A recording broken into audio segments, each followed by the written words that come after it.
नमस्कार दोस्तों, आज के वीडियो में हम बात करने वाले हैं स्टील्थ टेक्नोलॉजी के बारे में कि स्टील्थ टेक्नोलॉजी क्या होती है और यह कैसे काम करती है। क्या स्टील्थ टेक्नोलॉजी के जरिए कोई भी बॉम्बर हो या फाइटर जेट हो किसी भी रडार को चकमा दे सकता है या नहीं दे सकता, इस चीज़ की चर्चा हम इस वीडियो में करने वाले हैं। साथ ही साथ हम चाइना के H-20 बॉम्बर के बारे में बात करेंगे।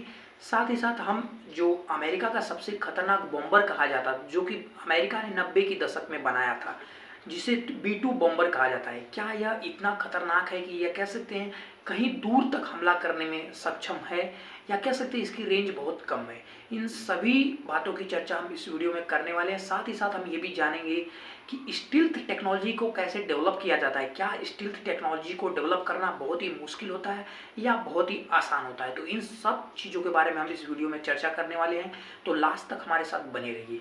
सबसे पहले बात करेंगे हम स्टील्थ के बारे में। स्टील्थ समझने से पहले हम ये जान लेते हैं कि स्टील्थ टेक्नोलॉजी होती क्या है। रडार समझना बहुत ही ज़रूरी है, क्योंकि अगर आप रडार समझ जाते हैं तो आप स्टील्थ टेक्नोलॉजी को आसानी से समझ सकते हैं। तो सबसे पहले आप समझ लीजिए कि रडार क्या होता है। रडार का पूरा नाम होता है रेडियो डिटेक्शन एंड रेंजिंग, यानी कि कह सकते हैं कि रेडियो वेव्स को छोड़ा जाता है और वो रेडियो वेव्स जिस भी चीज़ से टकरा के आती हैं वो कह सकते हैं कि एक रडार पे एक सिग्नेचर बना देती है, यानी कि जिस रिसीवर से इसे कनेक्ट किया जाता है वह एक इमेज बना देता है रडार में कि कोई स्पीसीज है जिससे कि इतनी सारी वेव्स टकरा के आई हैं।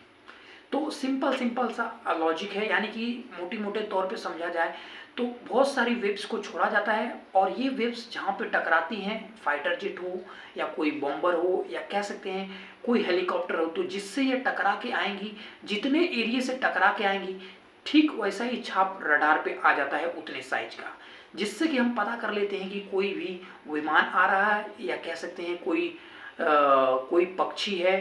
तो ये अलग अलग सिग्नेचर होता है, यानी कि कह सकते हैं अगर रडार कोई वेव्स छोड़ रहा है तो जैसा कि आप जानते हो कि पक्षी भी आसमान में उड़ते रहते हैं, ऐसे में अगर पक्षी आ जाते हैं किसी रडार की पकड़ में तो कह सकते हैं हालांकि उनकी भी इमेज बनती है, लेकिन उनकी इमेज जो होती है बहुत ही छोटी होती है, जिसके कारण जो रडार पे ऑपरेटर होता है वो उसे निगलेक्ट कर देता है।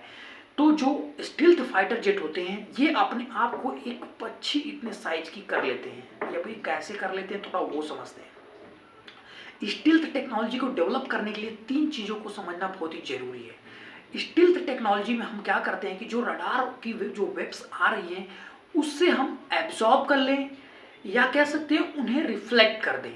तो इसके लिए हम कह सकते हैं फाइटर जेट हो या बॉम्बर हो, इन्हें कुछ इस तरीके से बनाया जाता है, कह सकते हैं कुछ ऐसा डिजाइन बनाया जाता है कि जिससे कि इनके ऊपर जो रडार की जो वेव्स पड़ रही हैं, जो रेडियो वेव्स पड़ रही है, या तो उन्हें वह एब्जॉर्ब कर ले या उन्हें किसी दूसरी डायरेक्शन में रिफ्लेक्ट कर दे।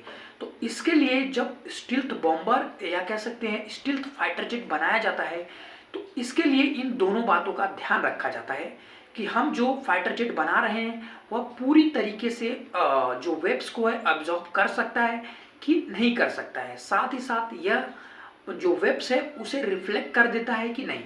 तो स्टील्थ फाइटर जेट में हम क्या करते हैं कि जो फाइटर जेट होता है उसके ऊपर कार्बन फाइबर आयरन बोल का पेंट लगाया जाता है, जो कि करोड़ों का मिलता है, यानी कि कह सकते हैं इसकी प्राइस करोड़ों में होती है।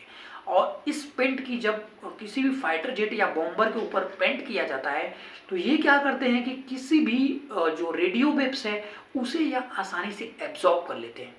हालांकि ये 100% किसी भी वेव्स को एब्जॉर्ब नहीं कर सकते, लेकिन यह 50% वेव्स को एब्जॉर्ब कर लेते हैं और कह सकते हैं बची 50% वेव्स को इनके डिजाइन को चेंज करके वेव्स को रिफ्लेक्ट कर दिया जाता है, यानी कि इनके डिजाइन में भी कुछ ऐसा चेंजेस किया जाता है जिससे कि जो वेव्स इनके ऊपर पड़ रही हैं वो दोबारा रिटर्न रडार के पास न जाए, या कि कंट्रोल जहां से रडार को कंट्रोल किया जाता है, जहां से वेव्स को रिसीव किया जाता है वहां पे पूरी तरीके से पूरी जो वेव्स है न जाए।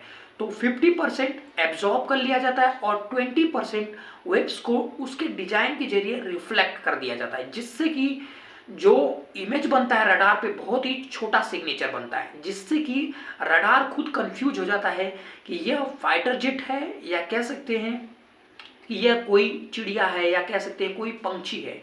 तो इससे इन्हें आइडेंटिफाई करना बहुत ही ज़्यादा मुश्किल हो जाता है। तो स्टिल्थ जो है ठीक इसी कॉन्सेप्ट के ऊपर काम करता है। तो चाइना का मानना है कि H-20 जो बॉम्बर है वह पूरी तरीके से स्टिल्थ है, इसे कोई भी रडार डिटेक्ट नहीं कर सकता। तो बात कर लेते हैं स्टिल्थ टेक्नोलॉजी की। तो इसमें और भी बहुत ही ज़्यादा फैक्टर होते हैं जो कि कह सकते हैं इनके लिए बहुत ही इंपॉर्टेंट होते हैं। तो हालांकि इनके अंदर जो हार्ड पॉइंट होता है, तो हार्ड पॉइंट को भी छुपाना बहुत ही ज़रूरी होता है, क्योंकि हार्ड पॉइंट में लगी होती हैं मिसाइलें, या अगर फाइटर जेट है, स्टिल्थ फाइटर जेट है तो उसमें मिसाइलें लगी होंगी, या बॉम्बर है तो कह सकते हो उसमें बहुत सारा बम होगा। तो बम हालांकि स्टिल्थ नहीं होता, वो टाइटेनियम का बना होता है, तो उसे रडार आसानी से डिटेक्ट कर लेता है। तो इसके लिए क्या किया जाता है कि जो बम हो या कह सकते हो मिसाइलें, ये अंदर के साइड रखा जाता है, हार्ड पॉइंट को अंदर के साइड ले लिया जाता है, ताकि यह पूरी तरीके से स्टिल्थ हो। जब हमला करना हो तभी इसे खोला जाए और बम छोड़ दिया जाए, या कह सकते हैं किसी फाइटर जेट को मारना है या किसी जगह पे हमला करना है तो कह सकते हैं मिसाइल का इस्तेमाल किया जाए, तो ये स्टिल्थ हो जाते हैं। साथ ही साथ इनके इंजन को भी कह सकते हैं एक मोल्डिंग किया जाता है, यानी कि कह सकते हैं एक ऐसे मटेरियल से इनको पूरा ओवरलैप किया जाता है, जिससे कि इनका जो इंजन का साउंड हो बहुत ही कम प्रोड्यूस हो। क्योंकि अगर ये ज़्यादा साउंड प्रोड्यूस करेंगे तो कोई भी रडार इन्हें हवा में जो वेव्स निकल रही हैं या कह सकते हैं बहुत ज़्यादा साउंड निकल रहा है तो उनके जरिए भी इन्हें आसानी से डिटेक्ट कर लिया जाता है। तो इनको इस लैपिंग इंजन की लैपिंग की जाती है, और लैपिंग करने से क्या होता है कि इंजन के ऊपर जब किसी एक कह सकते हैं ऐसे मटेरियल का कोटिंग किया जाता है जिससे कि इंजन बहुत ही कम नॉइस प्रोड्यूस करे। तो स्टिल्थ टेक्नोलॉजी में इन सब का ध्यान रखा जाता है। वहीं बॉम्बर की बात कर लिया तो बॉम्बर का जो इंजन का एग्जॉस्ट होता है वो ऊपर की तरफ होता है, ताकि रडार नीचे से डिटेक्ट करे तो किसी भी प्रकार का सिग्नेचर वहाँ पे न मिले। तो स्टिल्थ टेक्नोलॉजी को कुछ इस तरह से डेवलप किया जाता है। वहीं बॉम्बर की बात कर ली जाए तो भारत ने जो आमका प्रोजेक्ट का नाम है, आमका प्रोजेक्ट के बारे में आपने सुना ही होगा। तो 2030 तक कह सकते हैं भारत भी स्टिल्थ टेक्नोलॉजी पे एक फाइटर जेट को बना रहा है, जो कि कह सकते हैं इसका जो कंप्लीशन है 2030 तक कंप्लीट हो जाएगा। लेकिन मुझे नहीं लगता कि 2030 तक ये कंप्लीट हो पाएगा, क्योंकि भारत स्टिल्थ टेक्नोलॉजी के ऊपर इतना काम जोरों शोरों से नहीं कर रहा है। इसका जो रीजन है वो हम अभी समझेंगे।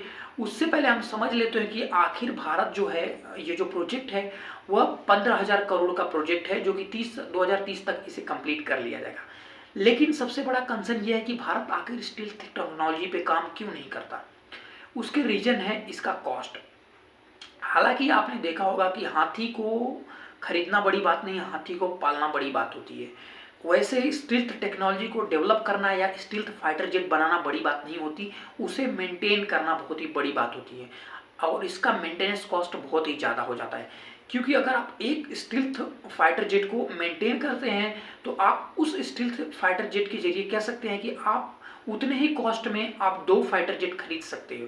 तो आप इससे समझ सकते हो कि स्टिल्थ फाइटर जेट को मेंटेन करना कितना ही मुश्किल होता है, क्योंकि इनकी जो मेंटेनेंस होता है, मेंटेनेंस में जब एक बार इन्हें उड़ाया जाता है तो बहुत सारी जो इनके ऊपर जो रेस पड़ती हैं या कह सकते हैं जो रडार इन्हें रिफ्लेक्ट करने से रोकता है, या iron ball carbon fibre iron ball का जो पेंट किया जाता है वह ज़्यादा देर तक नहीं रहता, क्योंकि इनके ऊपर डायरेक्ट जब रेडियो वेव्स पड़ती है तो ये खराब हो जाते हैं, तो इन्हें बार बार चेंज करना पड़ता है। साथ ही साथ इनकी बात कर ली जाए तो इनका जो आप एक बार फ्लाइट करने के बाद आपको पूरे इंजन को मेंटेन करना पड़ता है, फिर से निकालना पड़ता है, फिर लैपिंग करना पड़ता है। तो इंजन को कह सकते हैं इंजन में भी बहुत ज़्यादा मेंटेनेंस हो जाता है, जिससे कारण कि ये बहुत ही ज़्यादा कॉस्टली पड़ जाता है। इसलिए इंडिया कह सकते हैं कि स्टिल्थ टेक्नोलॉजी के ऊपर पूरी तरीके से काम नहीं कर रहा है, क्योंकि इसे मेंटेन करना बहुत ही मुश्किल होता है। हालांकि भारत जो है आमका प्रोजेक्ट के ऊपर काम कर रहा है, लेकिन वो इतना स्टिल्थ नहीं होगा जितना कि B-2 बॉम्बर है, जो कि अमेरिका का सबसे खतरनाक बॉम्बर कहा जाता है। यह बॉम्बर एक बार कह सकते हैं सीरिया में कह सकते हैं एक बार फ्यूलिंग करने के बाद वहाँ पे बम गिरा के या आसानी से अमेरिका आ जाता है। तो इससे आप अंदाज़ा लगा सकते हो कि यह बॉम्बर कितने खतरनाक होते हैं। तो आपको आपको यह वीडियो कैसा लगा हमें कमेंट्स में जरूर बताएं। साथ ही साथ बॉम्बर और स्टिल्थ फाइटर जेट के ऊपर अगर कोई भी डाउट हो तो हमें कमेंट्स बॉक्स में जरूर बताएं। मिलते हैं अगले वीडियो में, तब तक के लिए जय हिंद।